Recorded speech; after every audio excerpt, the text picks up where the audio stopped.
আসসালামু আলাইকুম এভরিওয়ান। শুরু করছি আজ দেখা গল্প পর্ব সংখ্যা 12। লেখিকা সাবিলা সাবি। ল্যাবের ভারী দরজাটি খোলার সঙ্গে সঙ্গেই মিস্টার চেন সিং এর মনে অদ্ভুত শীতলতা নেমে আসে। চারিদিকে এক নিস্তব্ধতা, যার প্রতিটি মুহূর্ত বুকে ভারী পাথর চাপা দিচ্ছে। তার চোখে ধরা পড়ে কম্পিউটারের স্ক্রিনে ভেসে ওঠা অচেনা বার্তা, জ্যাসপার। জ্যাসপারই ফিওনাকে নিয়ে গেছে। চেন সিং কিছুক্ষণ নিঃশব্দে দাঁড়িয়ে থাকে, শ্বাসগুলো ভারী হতে থাকে। প্রতিটি শ্বাস তার আত্মার এক টুকরো নিয়ে যাচ্ছে। সে কম্পিউটারের দিকে এগিয়ে যায়, কাঁপা কাঁপা হাতে কিবোর্ড স্পর্শ করে। তবে তার চোখের সামনে ছড়িয়ে থাকা কোড আর গোপন সংকেতের জাল তাকে বিপর্যস্ত করে তোলে।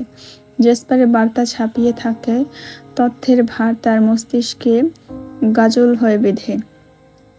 সে বার্তার মধ্যে লুকিয়ে থাকা প্রতিটি শব্দ, প্রতিটি সংকেত খুঁজে খুঁজে দেখতে থাকে। হ্যাকিংয়ের নানা পদ্ধতি ব্যবহার করে কোনো অদৃশ্য চাবি দিয়ে জ্যাসপারের অবস্থান বের করার চেষ্টা করে। সে টের পায় প্রতিটি মুহূর্তের সাথে সাথে ফিওনার জীবন আরও গভীর অন্ধকারের দিকে ডুবে যাচ্ছে। কোথায় নিয়ে গেল আমার ফিওনাকে? নিজের মনেই ফিসফিস করে বলে ওঠে চেন সিং। তার হাতের মুঠো শক্ত হয়, ঠোঁট শক্ত হয়ে আসে, চোখের তীক্ষ্ণ দৃষ্টি জ্যাসপার ছায়ার মতো সরে গেছে, আর অস্তিত্বের কোনো চিহ্ন বা ছাপ রেখে যায়নি। তার লোকেশন খুঁজে বের করার জন্য চেন সিং নানা পদ্ধতি অবলম্বন করে, কম্পিউটার সিস্টেমের গভীরে প্রবেশ করে, কিন্তু কোথাও কোনো চিহ্ন নেই, কোনো ফাঁক নেই। চেন সিং এর মাথায় আকাশ ভেঙে পড়ার মতো অনুভূতি হয়। তারপর তিনি উঠে দাঁড়ান, ভুরু কুঁচকে একমাত্র প্রতিজ্ঞা করে বসেন, ফিওনাকে আমি খুঁজে বের করব, যদি সবকিছু চূর্ণ করতেও হয়। ওয়াংলি তাড়াহুড়ো করে ল্যাবে প্রবেশ করে। তার ভারী পদক্ষেপের শব্দে মিস্টার চেন সিং বুঝতে পারে ওয়াংলি ল্যাবে প্রবেশ করেছে। ওয়াংলি চেন সিং এর সামনে এসে দাঁড়ায়, মুখে গভীর রেখাগুলো উদ্বেগের চিহ্ন বয়ে নিয়ে আসে। মিস্টার চেন সিং, ফিওনার কোনো খবর পেয়েছেন? তার কণ্ঠের মধ্যে তীব্র উদ্বেগ। চেন সিং নিঃশব্দে মাথা নিচু করে থাকা কম্পিউটার স্ক্রিনের দিকে ইশারা করে। ওয়াংলি সামনে গিয়ে দাঁড়ায়। স্ক্রিনের গাঢ় অক্ষরে ভাসমান সেই বার্তাটি দিকে চোখ পড়তেই তার ভেতরটা শীতল হয়ে যায়। আতঙ্কের শীতল হাওয়া মেরুদণ্ড বেয়ে নিচে নেমে আসে। তার মানে ওই ড্রাগনটা ফিওনাকে নিয়ে গেছে। ওয়াংলির কণ্ঠে অবিশ্বাস। চেন সিং এর চোখ ক্রোধের আগুনে জ্বলে ওঠে, তবে তার কণ্ঠে থেমে আসা অসহায়তা ফুটে ওঠে। মিস্টার ওয়াংলি, এখন আমরা কি করব? কোথায় খুঁজবো তাকে?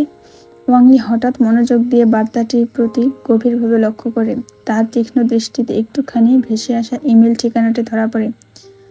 1 মিনিট, দেখো তো, এই ইমেল ঠিকানাটি রেখে গেছে। এটা যোগাযোগের মাধ্যম হতে পারে, ওয়াংলি বলে। এক মুহূর্ত দেরি না করে চেন সিং সেই ইমেল ঠিকানাটি কপি করে দ্রুত মেসেজ টাইপ করতে শুরু করে। তার আঙুলগুলো দ্রুত গতিতে কিবোর্ডের উপর চলতে থাকে। জ্যাসপার, আমার ফিওনাকে কোথায় নিয়ে গেছো? ওকে ফেরত দাও। তোমার ভাইয়ের বন্দি থাকার সাথে ওর কোনো যোগসূত্র নেই, ও কিছুই জানে না। আমি তোমার কাছে অনুরোধ করছি, ওর কোনো ক্ষতি করো না, দয়া করে ওকে ছেড়ে দাও।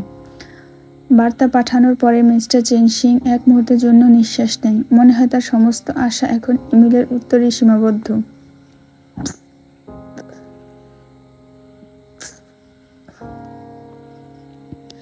জ্যাসপার অরিজিন শান্তভাবে তার কাছের রুমে শুয়ে পাহাড়ের চূড়া থেকে নিচে অসীম নীলাভ শূন্যতা পর্যবেক্ষণ করছিল। পৃথিবীর এত উঁচু থেকে পৃথিবীর সীমানা প্রায় অস্পষ্ট।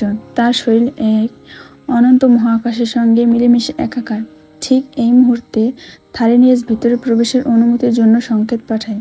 জ্যাসপারের ইঙ্গিতে স্লাইডিং দরজাটি মসৃণভাবে খুলে যায়। থারিনিয়াস তার প্রতিরূপ শুদ্ধ সম্মান নিয়ে প্রবেশ করে। প্রিন্স অরিজিন, থারিনিয়াসের গভীর প্রভাবশালী কণ্ঠস্বর কক্ষের নির্জনতা ভঙ্গ করে। আপনাকে বিরক্ত করার জন্য সরি, কিন্তু আপনার জন্য জরুরি বার্তা এসেছে ল্যাব থেকে। জ্যাসপার ধীরে ধীরে উঠে বসে। তার চোখে তেমন কোনো ভাবান্তর নেই, তবে ঠোঁটের কোণা এক অদ্ভুত উষ্ণতা দেখা যায়। বার্তা কে পাঠিয়েছে? তার প্রশ্নে কোনো উত্তেজনা নেই, কেবল জিজ্ঞাসা। মনে হচ্ছে মিস্টার চেন সিং। থারিনিয়াস নিঃশব্দে উত্তর দেয়, তার কণ্ঠে কিঞ্চিৎ দ্বিধার ইঙ্গিত। তুমি যাও, আমি আসছি। থারিনিয়াস মাথা নত করে বেরিয়ে যায়। দরজাটি মৃদু স্বরে স্লাইড হয়ে বন্ধ হয়। সারা ঘরে আবারও এক প্রকার নির্জনতা নেমে আসে। জ্যাসপার বিছানা থেকে ধীরে ধীরে উঠে দাঁড়ায়। আলমারির কাছে গিয়ে একটা সাদা ফিনফিনে শার্ট গায়ে তোলে। এতক্ষণ সে উদাম গায়ে শুয়েছিল। ঠান্ডা বাতাস তার শরীরকে প্রশান্ত করছিল। রুম থেকে বের হয়ে করিডোর পার করার সময় কয়েক মুহূর্ত থেমে ফিওনার কক্ষের দিকে দৃষ্টি নিবদ্ধ করে। সেই নজরে কোনো উষ্ণতা ছিল না, ছিল শুধু গভীরভাবে অনুধাবন করার ইচ্ছা। সে দূর থেকে কিছুটা পর্যবেক্ষণ করে কিছু আবিষ্কার করতে যাচ্ছে, কিন্তু ফিওনার কক্ষে প্রবেশের জন্য প্রস্তুত নয়। সে নির্লিপ্তভাবে কাঠের সিঁড়ি বেয়ে নিচে নেমে যায়। লিভিং রুমে পৌঁছানো মাত্রই আলবিরে থারিনিয়াস আর অন্যান্য ড্রাগন সদস্যরা সম্মানসূচক অভিবাদন জানায়। তারা সবাই দাঁড়িয়ে পড়ে প্রিন্সের আগমন উপলব্ধি করে। কোনো শব্দের আদান প্রদান ছাড়াই জ্যাসপার তাদের সকলের দিকে এক পলক দৃষ্টিপাত করে আর নীরবে তার গন্তব্যের দিকে অগ্রসর হয়। সে গোপন পথ ধরে তার ল্যাবের দিকে চলে যায়, যেখানে সে বার্তার রহস্য উন্মোচনের জন্য অপেক্ষা করছে। পাহাড়ের গহীন ঝর্ণার কোল ঘেঁষে এক প্রাচীন গুহার ভেতরে তার বিশাল বৈজ্ঞানিক ল্যাবরেটরি। জ্যাসপার প্রবল উদাসীনতার সঙ্গে কম্পিউটার স্ক্রিনের দিকে তাকালো। চেনশিংয়ের বার্তাটির জন্য কোনো গুরুত্বই বহন করছে না, বরং তার মুখে এক তীব্র বিদ্রুপের ছায়া ফুটে উঠল। আহ, মানব সায়েন্টিস্টরা, নিজের মনে ফিসফিসিয়ে বলে উঠল জ্যাসপার। তাদের বার্তা এত আবেগ, এত দুর্বলতা, এসব বোধ হয় সাধারণ মানুষদের থেকে কোনো অংশে ভিন্ন নয়। বিশেষত্ব, এরা যদি বিশেষই হয় তাহলে পৃথিবীর অধিকার কি করে দাবি করে? সে ধীরে ধীরে কম্পিউটারের কিবোর্ডের উপর আঙুল চালিয়ে বার্তা লিখতে শুরু করে। তার প্রতিটি অক্ষরের দৃঢ়তা ফুটে ওঠে। মিস্টার চেনশিং, টাইপ করল সে, যদি আপনার প্রিয় নাতনিকে অক্ষত অবস্থায় ফেরত পেতে চান, তবে আগে আমার ভাই এথেরিয়ানকে সুস্থ আর নিরাপদে আমার কাছে পৌঁছে দেন। আপনি যদি মনে করেন আপনার বৈজ্ঞানিক দক্ষতা আমাকে প্রভাবিত করতে পারবে, তবে তা ভ্রান্ত। মনে রাখবেন, ফিওনা এলিসন আমার কাছেই বন্দী থাকবে, আর আমার শর্ত না মানলে সে সারা জীবন আমার অধীনেই থেকে যাবে। আমার ভাইয়ের যদি একটি তিল পরিমাণও ক্ষতি হয়, তবে পৃথিবী যে আলোতে আজ ফিওনার জীবন আলোকিত, সেই আলো চিরতরে নিভে যাবে। বার্তাটি পাঠিয়ে সে দাঁড়িয়ে কিছুক্ষণ এক নিশ্চুপ অন্ধকারে নিমজ্জিত রইল। সেই মুহূর্তে সমগ্র পৃথিবী তার হাতে বন্দী। সময় আর বাস্তবতা তার অধীনেই কৃত্রিমভাবে পরিচালিত হচ্ছে। মিস্টার চেনশিং আর ওয়াংলি তৎক্ষণাৎ নড়েচড়ে বসলেন। কম্পিউটারের স্ক্রিনে ঝলসে ওঠা বার্তাটি তাদের হৃৎপিণ্ডে তীব্র আঘাত হানে। মিস্টার চেনশিংয়ের মুখে উদ্বেগের ছায়া ফুটে উঠল। তিনি দ্রুত ওয়াংলির দিকে ফিরে বললেন, মিস্টার ওয়াংলি, আমার মনে হচ্ছে আমাদের এথেরিয়ানকে মুক্ত করে দিতে হবে। তুমি এখনই সিক্রেট রুমের দরজা খোলো, ফিওনার জীবন ঝুঁকির মধ্যে আছে। ওয়াংলি সেই প্রস্তাব শুনে হতভম্ব হয়ে উত্তর দিল, মিস্টার চেনশিং, আপনি কি সজ্ঞানে আছেন? এই ড্রাগনকে কতদিন ধরে আমরা বন্দি করে রেখেছি সেটা আপনি ভুলে গেছেন? এখন যদি তাকে মুক্তি দেই, ও আমাদের ছাড়বে না, আমাদের মেরে ফেলবে। সেই ব্যাপারে আপনি নিশ্চিত থাকতে পারেন। আর যদি একবার কারো কাছে প্রকাশ হয়ে যায় যে আমরা তাকে বন্দি করে রেখেছি, তাহলে আপনি আমি চিরতরে কারাগারে পচে মরব। ওয়াংলির কণ্ঠে আরও দৃঢ়তা এনে বলল, আর একটা কথা মনে রাখুন, আপনি কি গ্যারান্টি দিচ্ছেন যে ওই ড্রাগনটিকে মুক্তি দিলে সে আমাদের ফিওনাকে ছেড়ে দেবে? সে হয়তো প্রতিশোধ নেওয়ার সুযোগ খুঁজছে, আর ও যদি আমাদের কোনো ক্ষতি করে, তবে আমি বলছি ড্রাগনের কোনো বিশ্বাস নেই। চেনশিং হতাশার নিঃশ্বাস ফেললেন। চোখের কোণে উদ্বেগ জমে উঠল। তাহলে আপনি কি বলতে চান? আমার নাতনিকে মরতে দেব? সেই ভয়ঙ্কর ড্রাগনদের মাঝে ফিওনাকে ফেলে নিশ্চিত থাকবো? আমি তো জানি না সে কোথায় আছে, কেমন আছে। যদি তারা তার কোনো ক্ষতি করে? ওয়াংলি শান্ত স্বরে বলল, মিস্টার চেনশিং, আপনি ঠান্ডা মাথায় ভাবুন। অন্য কোনো উপায় বের করতে হবে। এই ড্রাগন প্রিন্স আমাদের শুধু ভয় দেখাচ্ছে। ভেনাসের ড্রাগনরা সহজে কাউকে আঘাত করে না। আমি জানি ফিওনা নিরাপদে আছে। ওরা ফিওনাকে কোনো ক্ষতি করবে না, কারণ সে নির্দোষ। কিন্তু আমাদের বিপদ হতে পারে। যদি বিষয়টা ফাঁস হয়ে যায়, ফিওনা সহ আমরা সবাই বিপদে পড়ব। ফিওনা ওই ল্যাবে প্রবেশ করেছে, তারও শাস্তি হবে। আপনি চাইলে একবার ভেবে দেখুন। চেনশিং কপালের ঘাম মুছলেন। সবকিছু দুঃস্বপ্নের মতো লাগছিল। যে দুঃস্বপ্নের শেষ কোথায় তিনি বুঝতে পারছেন না। তিনি কিছুক্ষণ স্তব্ধ থেকে ওয়াংলির কথাগুলো ভাবলেন, কিন্তু তার চোখে জ্বলজ্বল করছে নাতনির জন্য এক প্রবল উদ্বেগের ছায়া।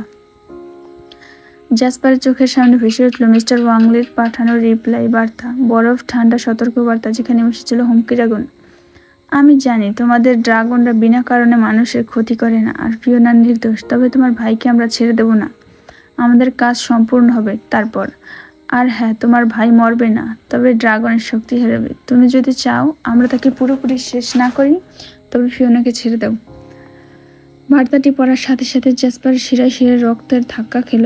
এক মুহূর্তের জন্য নিজেকে সংযত রাখতে পারল না। তার শরীর আগুনের মতো জ্বলছিল রাগে, প্রতিশোধের ক্ষুধায়।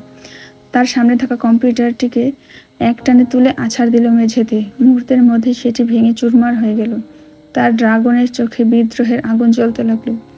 তোমরা এখনো আমাকে চিনতে পারোনি মিস্টার চেনসিং, নিজের মনে ফুঁসে উঠল জ্যাসপার, কণ্ঠে প্রতিশোধের সুর। তোমার নাতনির এমন করুণ পরিণতি ঘটবে যা তোমার অপরাধের মূল্য বহন করবে। আমার ভাইকে মুক্ত আমি করব, তবে ফিওনাকে তুমি আর পাবে না। তোমার নাতনি এবার তার গ্র্যান্ডফাদারের পাপের শাস্তি পাবে। জ্যাসপার তার দানবীয় ড্রাগন মনে জানত, যখন প্রিন্স অরিজিনের কথা অমান্য করে তখন মৃত্যু তার জন্য অপেক্ষা করে। ফিওনার ক্ষুধার যন্ত্রণায় পেট মোচড় দিয়ে উঠছিল। সে গুটিসুটি মেরে বিছানায় শুয়েছিল। হঠাৎ করে দরজার শব্দে চমকে উঠল। কক্ষে প্রবেশ করল জ্যাসপার। দ্রুত পদক্ষেপে এগিয়ে এলো। তার মুখে গম্ভীর আর কঠোর অভিব্যক্তি। ফিওনা কোনোরকম উঠে বসল, চোখে উদ্বেগ আর হতাশার ছাপ। জ্যাসপার বিছানার সামনে দাঁড়িয়ে গভীর দৃষ্টিতে তাকিয়ে বলল, ভেবেছিলাম আমি একমাত্র হৃদয়হীন, কিন্তু তোমার গ্র্যান্ডফাদার তার থেকেও বড় নিষ্ঠুর। ভাবতাম মানুষের মধ্যে আবেগ থাকে, কিন্তু তোমার নানা খুব বিচক্ষণ। ফিওনা ভুরু কুঁচকে উঠল। সে কিছুই বুঝতে পারল না। তুমি কি বলছো? তার কণ্ঠে অস্পষ্ট উদ্বেগ। জ্যাসপার এক গভীর শ্বাস নিল। চোখে তীব্রতা ফুটে উঠল।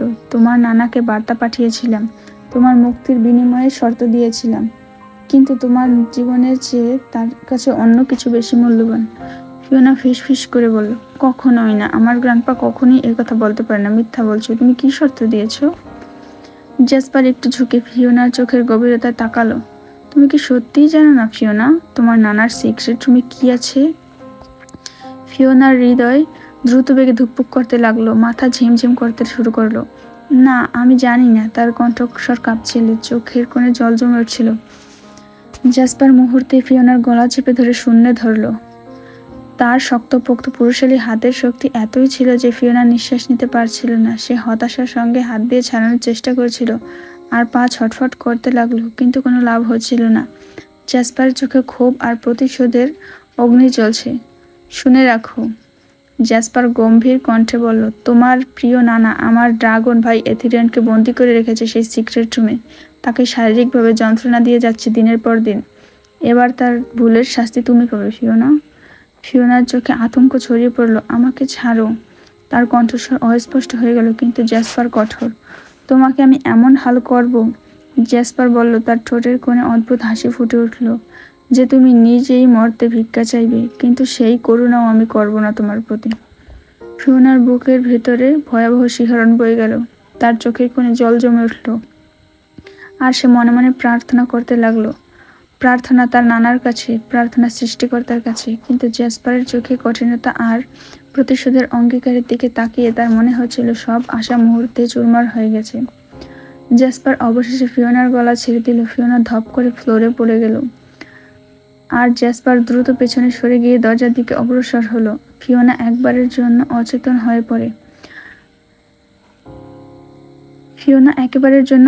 হয়ে পড়ে। তার শরীর মাটির সাথে মিশে গেছে। মুহূর্তের জন্য অনুভূতি হচ্ছিল শূন্য, আর তার মাথা ঘুরছিল। তারপর যখন জ্ঞান ফিরে এলো, যখন সে তার মাথায় হাত বুলিয়ে আঘাতের তীব্রতা উপলব্ধি করলো, সে ব্যথার তীব্রতায় চিৎকার করতে চাইল, কিন্তু কণ্ঠনালী দিয়ে শব্দ বের হলো না। পায়ের নিচে মাটি ঠান্ডা স্পর্শ তাকে স্মরণ করে দিল সে একা। শত চেষ্টার পরেও সে উঠে বসতে পারল না।